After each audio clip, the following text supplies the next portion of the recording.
My friends, nobody likes to hear a long, boring story. And I think we all know people who, once they start a story, just can't seem to get out of it. They go on, and they go on, and they go on. I know that at times I can be one of those people. But when I am listening to someone who seems to have no intention of stopping soon, there's a part of me that wants to blurt out, will you just get to the ending? Just get to the ending. My friends, endings matter in so many different areas of our lives. For some of us, endings are pretty much all that we care about. Some of us quickly check the scores of games from the day before, but never waste the time to watch the actual game. Some of us start reading a mystery, lose interest, and quickly flip to the end just to see who the killer is.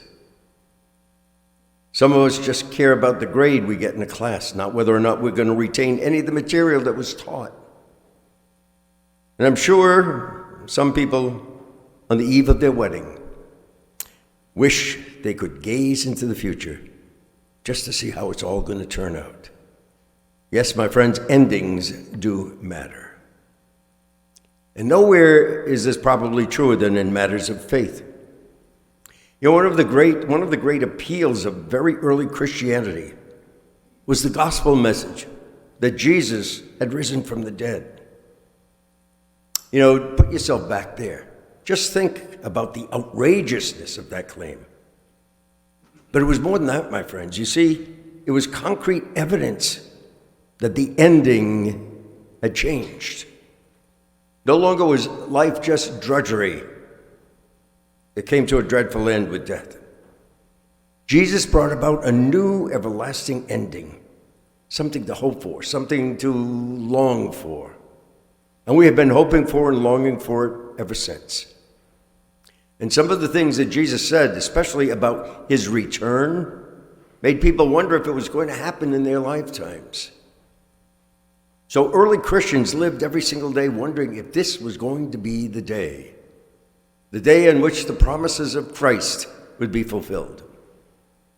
And yet Jesus had cautioned them earlier against trying to predict how and when God's plan would unfold.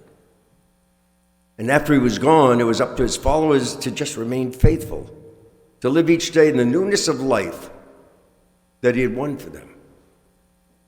So here we are 2,000 years later, and we still hold on to that very same hope. We still wonder, how will this all come to an end? How God will bring about the fulfillment of his plan for creation. And we wonder if we are even close to having even just a tiny understanding of what it will all be like, what will happen. But the how and the what of the ending are not what most of us are concerned with, is it? Most of us want to know the when. When will this ending take place? And the ending that we're most concerned with is not the ending of the universe or the ending of time. It is the ending of our own individual lives. Isn't that right, my friends? I'm guessing that many of us would like to have some idea of just how long we will live, how much time we have left. And some of that wanting to know is simply for practical reasons, so we can plan financially or get our affairs in order. Should we marry or not marry? Should we have children or not have children? Those sort of things.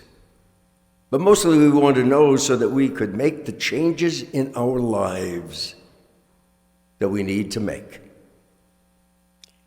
We want time to reconcile with people from whom we are estranged. We want time to say things we need to say to our spouses, to our children, things we should have been saying all along. We want time to say, I'm sorry, to people we have wronged. We want time to be kinder, more patient, more understanding, more caring, To put it quite simply, my friends, we want time to be the very person God created each of us to be.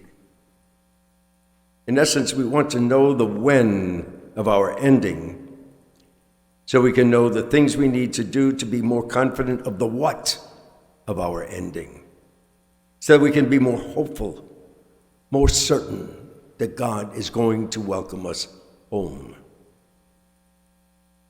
You know, when Jesus says, "But of that day or hour no one knows," he's certainly referring to his return at the end of time. But in a certain sense, he's saying that to each and every one of us personally. Not one of us knows the length of our lives.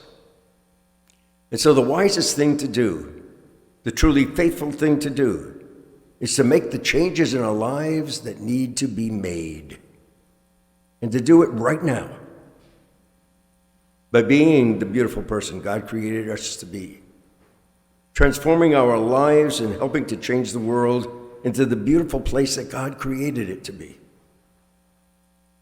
In a true sense, my friends, we can take the ending that we hope for, that is life in, with, and for God, and make it a part of our life story every single day. Every single day. And just imagine how wonderful that would be.